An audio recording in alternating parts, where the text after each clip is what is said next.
Hey, this is Lorena, and I wanted to do a video for you on how to make some templates for applique.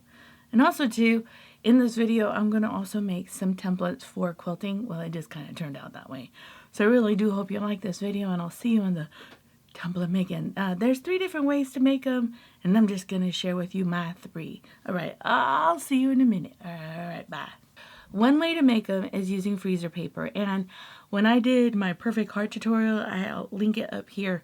I used freezer paper to make circles, and freezer paper is inexpensive, and I like it because you can layer a couple pieces of it and iron it, and then the freezer paper itself, once you cut the template, it sets into your fabric. So it's a great material. I'm not knocking it. The only thing is when I was doing perfect circles, my circles weren't coming out perfect, the starch would wet the freezer paper and the freezer paper would work. Now on YouTube, I've seen some beautiful people use freezer paper to make perfect circles. I just could not master it. So that's one of the reasons why I got Karen Buckley Perfect Circle templates. They surprisingly work wonderfully, and after I used that, I was like, oh my god, I'm going to see if I could find a material that works just as well as that. The reason I love that Karen Buckley material is because you could put an iron to it and roll over the material and nothing happened to the template. So, but Karen Buckley, and I love her stuff, her scissors, her templates, they're great. I'm not knocking them. It's just they knock into my pocket. Karen Buckley's only limited to some of the templates that she's selling, which are circles and ovals and some other stuff, but it's just kind of limiting. So I wanted to find a material that worked just as well as her template material, and I found something. I'm so excited. It's called No Melt Mylar Template Plastic. No melt, that's the key, no melt. Feels like plastic cardstock. A friend of mine sent me a pattern, and it's a beautiful butterfly pattern. And I wanted to use this inside template that it gave me. And I did trace this on paper originally because, well, it's two-sided and you can see the lettering from the back when I use my light source. So I traced on a piece of paper just 2 pieces of this one, and then I went ahead and I got my light box, a Sharpie, and get a nail file, scissors that you don't care if you ruin. Now after you cut everything, make sure you try to cut as smoothly as you possibly can.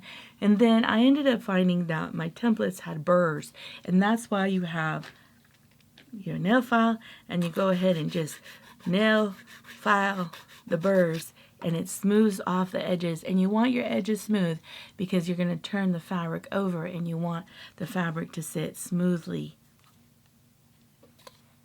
on the template. Okay.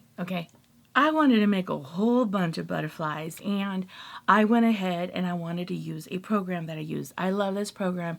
It's called Make the Cut program.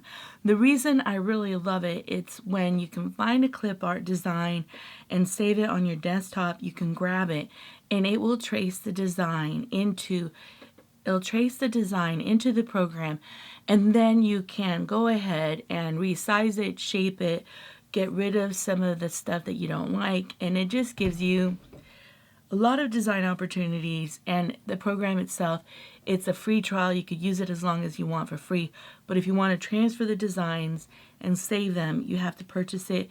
It was $70, I think, or $59. I'm not exactly sure, but once you have the program, you have it forever, and it's cheaper than Adobe Illustrator, and it's easier to work.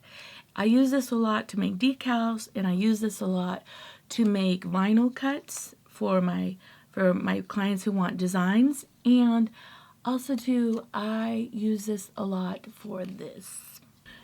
Now when you export your design into an SVG, you can use it in a printable format, and you can also use it in a silhouette, Cricut cutter, or different types of cutters that you have.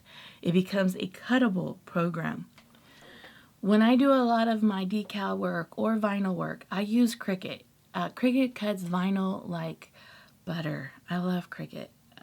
It gets to those corner edges. Now, I have Cricut the Maker, which has also a rotary cutter system where you can cut fabric. You can cut fabric on this Cricut, and it works wonderfully. I've tried it.